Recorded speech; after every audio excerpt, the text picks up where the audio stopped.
আমি এই জন্য নক এরকম মানে টেনেছি কিন্তু খোলেনি। তারপর বেরোতে বললাম যে তোমাদের গেট বাইরে দিয়ে লক করা ছিল। তো ব্যাপারটা হয়েছে কি, হ্যালো গাইজ, গুড মর্নিং। এই দেখো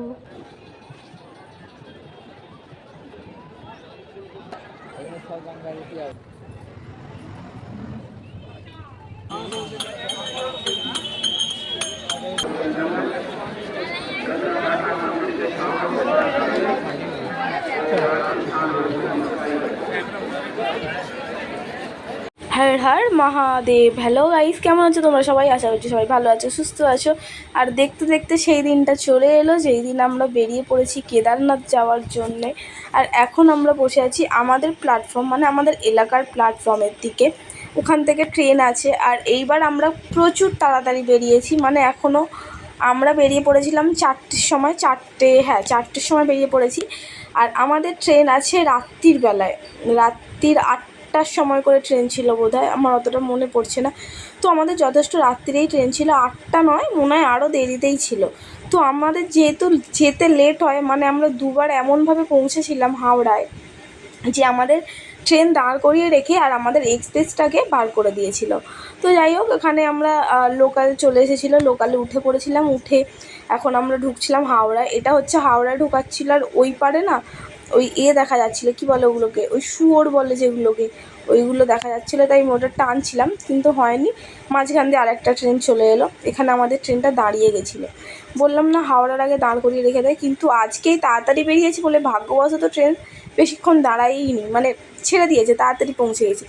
তো তাড়াতাড়ি তো পৌঁছে গেছিলাম, অনেকটাই তাড়াতাড়ি। তার কারণে স্টেশন থেকে বাইরে বেরিয়ে আমরা একটু ঘুরছিলাম। দেখো এখানে লেখা আছে না 5:55, আমরা ঠিক 6টার আগেই পৌঁছে গেছিলাম। তো যাই হোক, ওখান থেকে আমরা বেরিয়ে তারপর একটুখানি ঘুরলাম।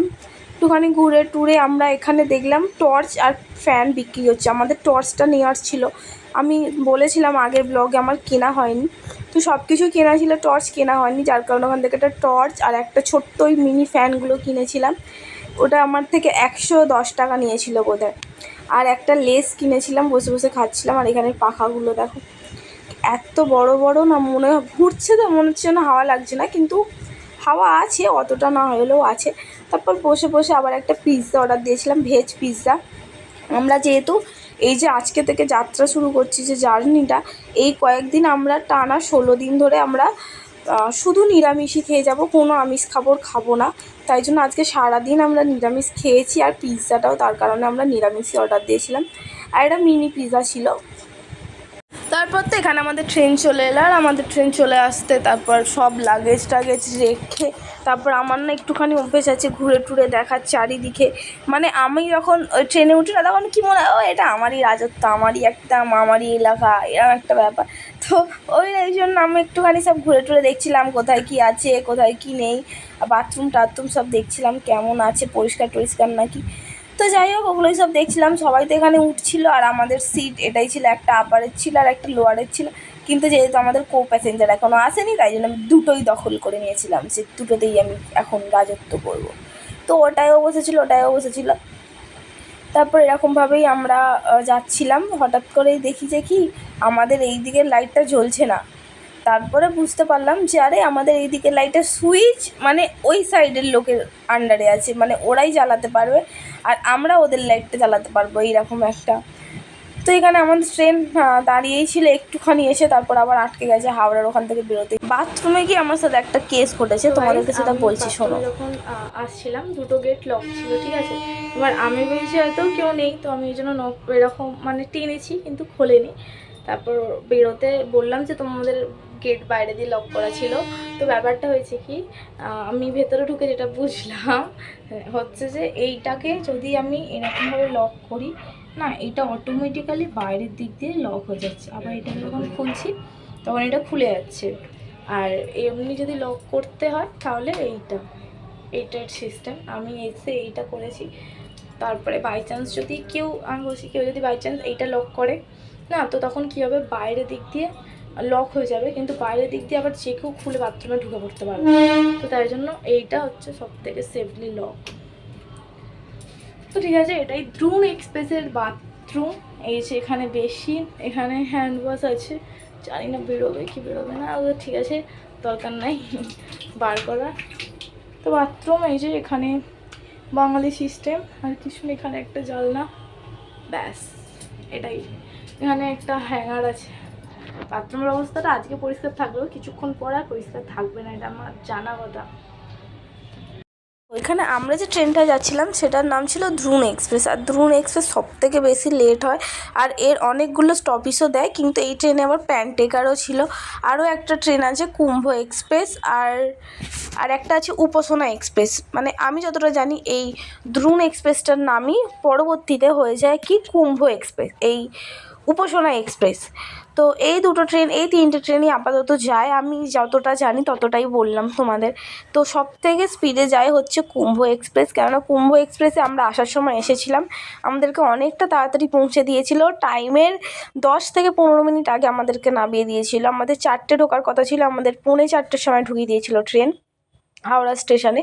আর এই দ্রুন এক্সপ্রেস তো আর বলো না, ধিক ধিক ধিক করে যায়। তার থেকেও বড় কথা হচ্ছে এর মানে অনেকগুলো স্টপেজ থাকে আর একটু ঘুরে ঘুরেও যায়, তাই জন্য দ্রুন এক্সপ্রেসটা অনেক লেট হয় যেতে। আমার তো মনে হয় কুম্ভ এক্সপ্রেসটাই খুব ভালো ছিল।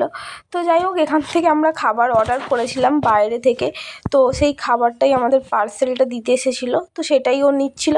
আর এখানে একটা ব্যাপার হয়ে গেছিলো, ওই দাদাটার কাছে খুচরো ছিল না, আর আমাদের কাছেও 500 টাকার নোট খুচরো ছিল না। তো ওই দাদাটা কী করছিল না, টাকা বই না নিয়েই চলে যাচ্ছিলো, নিচে নেবে খুঁজছিল, পায়নি। তো কী করবে, না নিয়ে চলে যাচ্ছিলো। লাস্টে আমরা আমাদের ওই যে প্যাসেঞ্জার এলো না, ওদের থেকে নিয়ে টাকাটা দিয়ে দিয়েছিলাম দাদাটাকে। পরে আমরা আবার ওই আমাদের যে সাথে ছিল ওই দাদাটা, ওকেও টাকাটা দিয়ে দিয়েছিলাম। তো এখানেই আমরা রাত্রির খাবার দাবার খাচ্ছিলাম। আর এইখানে যে খাবারটা প্যাকেজিং করেছে না, এই যখন আমি এটাকে তুলছিলাম, এটা একদম সাবধানে তুলতে হবে, আর নাহলেই খাবার ফাবার সব ছিটকে যাবে। তো যাই হোক, এখানে খাবার দাবার কমপ্লিট করে আমি শুয়ে পড়েছিলাম, আর এই ছোট্ট পাখাটা দিয়ে আমি হাওয়া খাচ্ছিলাম। গরম কিন্তু ছিল না সেরকম, কিন্তু আমি এমনি পাখাটা কিনেছিলাম, তাই জন্য একটুখানি পাখাটা দিয়ে হাওয়াই খাচ্ছিলাম। তো তারপরে সবাইকে গুড মর্নিং। এটা হচ্ছে তার পরের দিন সকালবেলায় ঘুম থেকে উঠে এত সুন্দর দৃশ্য দেখতে পেলাম। আর ঘরে থাকলে তো এমনিতে আমি ঘুম থেকে উঠি 9টা ফটা, আর এখন দেখো 7:30 বাজে আমি ঘুম থেকে উঠে পড়েছি। তো সামনে এত সুন্দর দৃশ্য ঘুম থেকে উঠে যদি চোখের সামনে কেউ দেখে তাহলে কত ভালো লাগে বলো। তো এখানে একটা জায়গায় ট্রেন দাঁড়িয়েছিল, আমি স্টেশনটার নাম ঠিক পড়িনি, তাই জন্য ঠিকঠাক বলতে পারছি না। তো ওখানেই আমি কী করছিলাম বেশি বলো তো, ব্রাশ করছিলাম দাঁড়িয়ে দাঁড়িয়ে। আর এটা ছিল কাশী বিশ্বনাথ, যেখান থেকে আমরা আমাদের ট্রেনটা যখন যাচ্ছিলো, আমি এগুলো একটু ক্যাপচার করেছিলাম। খুব সুন্দর দেখতে লাগছিলো। পরে যদি শিব ঠাকুর টানায় আমরা এখানে অবশ্যই একবার ঘুরতে যাওয়ার ইচ্ছা আছে। তো সেটাই এখান থেকে দেখা যাচ্ছিলো, এই হাতগুলো যেইগুলো, এই ঘাটটাকে কি একটা ঘাট বলে, আমি মনে পড়ছে না। এই দেখো, এটা কাশী স্টেশন, আর এই স্টেশনে ট্রেনটা দাঁড়িয়েছিল। আমি কি বলবো, সামনে যেহেতু গঙ্গা ছিল, এত সুন্দর ঠান্ডা হাওয়া দিচ্ছিল না।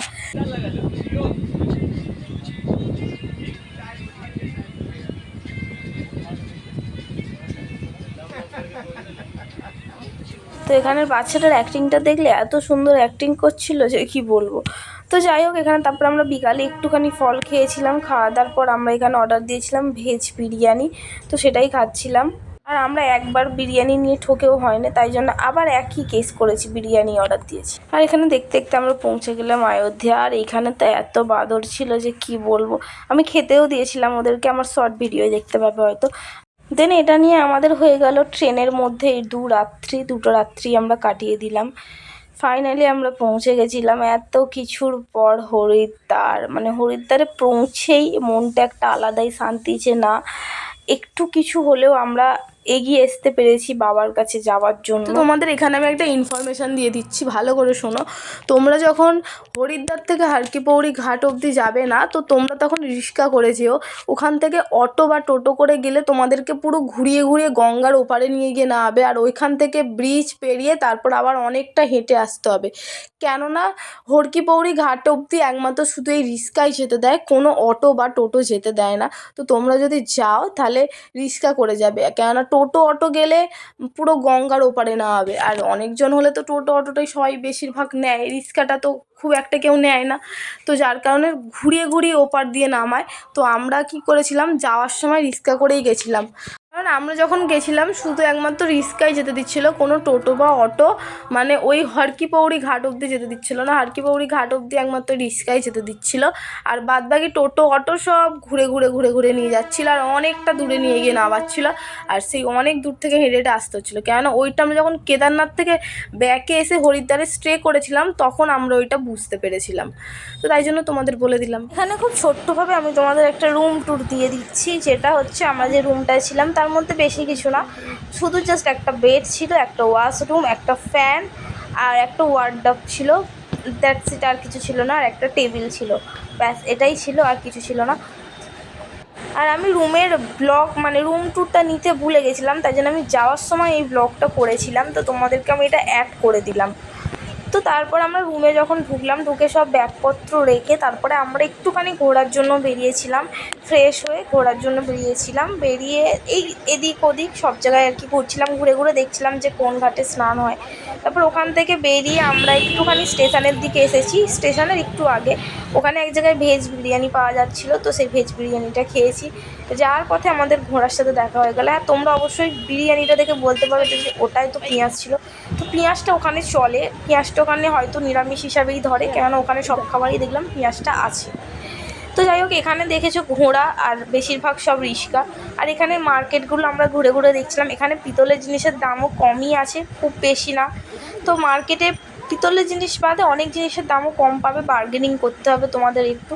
তারপর আমরা রুমে চলে এসেছিলাম, এসে রেডি হয়ে যাচ্ছিলাম আমরা স্নান করার জন্য। এখানে তোমরা স্নান করার জন্য অনেকগুলোই ঘাট পাবে, যেমন মন্দিরের এই সাইডে তোমরা দুটো স্নান করার জায়গা পাবে, একটা যে এইখান থেকে গঙ্গা আরতি হয় ওইখান থেকে, আর একটা যেখান থেকে বসে মানে এই ধারটা থেকে পুরো ভালোভাবে দেখা যায় সেইখান দিয়ে, আর একটা আছে ওই ধারে এইখানটা বেশ কী বলে যেখানটা আমরা স্নান করছি আমি ভুলে গেছি। এখানে একটা শিব ঠাকুরের মন্দির মানে মূর্তি আছে, একটা গঙ্গা মায়ের মূর্তি আছে। তো যাই হোক, আমরা স্নান টান কমপ্লিট করে রুমে চলে এসেছিলাম। আর আমরা যে ইলেকট্রিক কেটলি আর ম্যাগিটা নিয়ে এসেছিলাম, এই দেখো আমি এটা করে তারপর ম্যাগিটা আমরা খেয়েছিলাম। খেয়ে দিয়ে গঙ্গা আরতি দেখতে যাওয়া বলে দুজন রেডি হয়ে বেরিয়ে পড়েছিলাম বিকালবেলায়। আর এখানে গঙ্গা আরতি 6টা থেকে হয়, তার আগে চলে যেতে হয়, কেননা তার আগে চলে যাবে এটাই বললাম, কেননা এখানে যে তোমরা বসে দেখবে না এই ধারটা, এই পুলের গেটটা পুরোপুরি ব্লক করে দেয় 5টার সময় করে, 4:30 কি 5টা এরকম টাইমে পুরো ব্লক করে দেয়। তো ওখানে আমরা বসে পড়েছিলাম, বসে আর অনেক কিছু বিক্রি হচ্ছিলো, আমি একটু চা খেয়েছিলাম, আমার একটু চায়ের নেশা আছে গাইস। তো যাই হোক, একটুখানি চা খেয়েছিলাম, খাওয়া দাওয়ার পর এইখান থেকে মনসা মন্দিরটা দেখা যাচ্ছিলো, সেটাকে আমি জুম করে টেনে তোমাদের একটুখানি দেখালাম। আর এখানে আরতি শুরু হয়েছিল, তোমরা একটু আরতিটা দেখো না।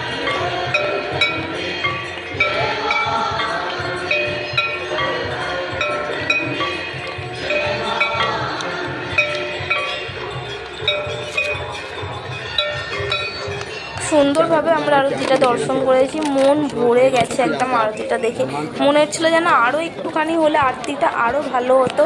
তো যাই হোক, ওখানে আরতির তাপ নিয়ে তারপর আমরা আবার বেরিয়ে পড়েছিলাম। আমরা একটুখানি হাঁটাচলা করতে করতে স্ট্রিট ফুড খেয়েছিলাম, খাওয়ার পর আমরা রাত্রিবেলায় ডিনার খেতে গেছিলাম খুঁজে খুঁজে দাদা বৌদির হোটেলে।